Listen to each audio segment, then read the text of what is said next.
ইয়াদে ফটোগ্রাফিক্সের আয়োজনে আমাদের যে লেজেন্ডারি টেলি অ্যাওয়ার্ড 2025-এ আমাদের সঙ্গে রয়েছে চিরসখার বর্ষা।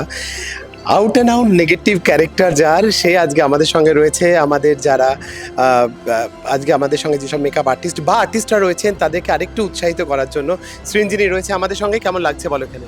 ভীষণ ভালো লাগছে। এরকম কোনো প্রোগ্রামে আসলে অনেক পুরনো মানুষদের সাথে দেখা হয়, কারণ আমি প্রথম দিকে মডেলিং করতাম। তো অনেক মেকআপ আর্টিস্ট যাদের সঙ্গে আমি কাজ করেছি তাদের সঙ্গে আবার করে দেখা হয়, তো ডেফিনেটলি খুব ভালো লাগছে। আচ্ছা, এই যে চেঞ্জেস ইন লাইফ, আগে তো মানে সবার মধ্যে থেকে মেকআপ করে একটা ক্যারেক্টার তৈরি করা, আর এখন একটা তৈরি করা ক্যারেক্টারে নিজেকে পোর্ট্রে করা, কোনটা কঠিন? না, এটা না। আমি কিন্তু মানে খুব যে পরিবর্তন সেটা নয়, কারণ আমি ব্যক্তি মানুষটা একই রকম আছি। তখন যেমন ছিলাম এখনও তেমনই আছি। ব্যক্তি মানুষটা তো খুব একটা পাল্টায় না, কিন্তু এক একটা চরিত্র করতে করতে করতে করতে চরিত্র হয়ে উঠতে হয়। এবং এখন যে চরিত্রটা আমি করছি সেটা খুবই নেগেটিভ বর্ষা।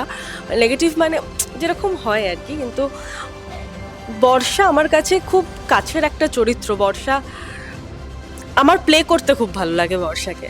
তো ভালো লাগছে, মানুষজনের ভালোবাসা, মানুষজনের রাগ অভিমান, অনেক কথা তারা লেখেন ফেসবুকে আমাকে নিয়ে, চরিত্রটাকে নিয়ে। তো ডেফিনেটলি খুব ভালো লাগে। আর একটা চরিত্র হয়ে ওঠার পিছনে তো একা হয় না, একটা টিম কাজ করে।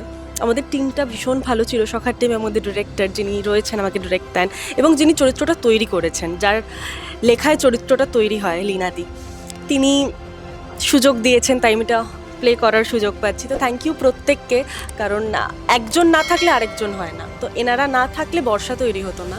তো থ্যাংক ইউ সো মাচ প্রত্যেককে, আমার দর্শককে, আমাকে যিনি তৈরি করছেন, প্রতিনিয়ত যিনি আমাকে তৈরি করছেন, দিদি তাকে, এবং ডিরেক্টর, এবং আমাদের পুরো টিমকে। অ্যাবসলিউটলি। কিন্তু কোনো ব্যাপারে রেকগনিশন পাওয়া, আর সেটাও যদি হয় এরকম একটা সবচেয়ে পুরনো, অনেক এত বছর ধরে চলে আসছে ইয়াদে ফটোগ্রাফিক্সের যে একটা পথ চলা, ইয়াদে ফটোগ্রাফিক্সের যে পথ চলার মধ্যে আজকে আমরা 2025-এ দাঁড়িয়ে রয়েছি।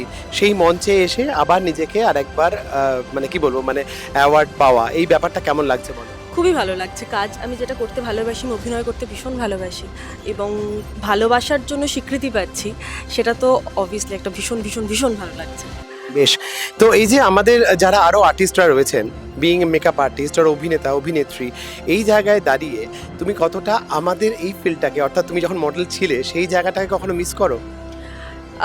মিস করি বলতে না, মানে কারণ আমি কখনোই পিছনে ফেলে আসাটাকে মিস করি না, কারণ আমি তো স্ট্রাগল করি আরও এগোনোর জন্য। তো আমি মডেলিং এখনও করি, কিন্তু অভিনয়ের জন্য যেহেতু আমি অভিনয়টাই করতে চাইতাম, তো আমি সেটাকে মিস করি না।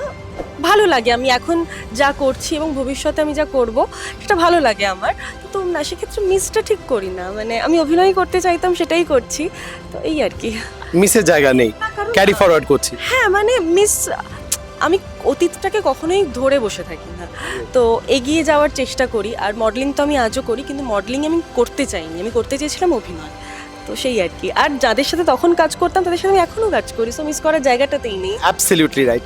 কাজেই কাজটা কাজের জায়গাতেই, এবং আজকে যিনি আমাদের সঙ্গে এসে উপস্থিত হয়েছেন তাকে আমরা অনেক অনেক শুভেচ্ছা তো জানাবোই, যেন চিরসখার বর্ষার মতো তিনি অবিরত বর্ষে যান, এবং আরও অনেক ভালো ভালো চরিত্রে তাকে আমরা দেখতে পাই আমাদের টেলিভিশনে।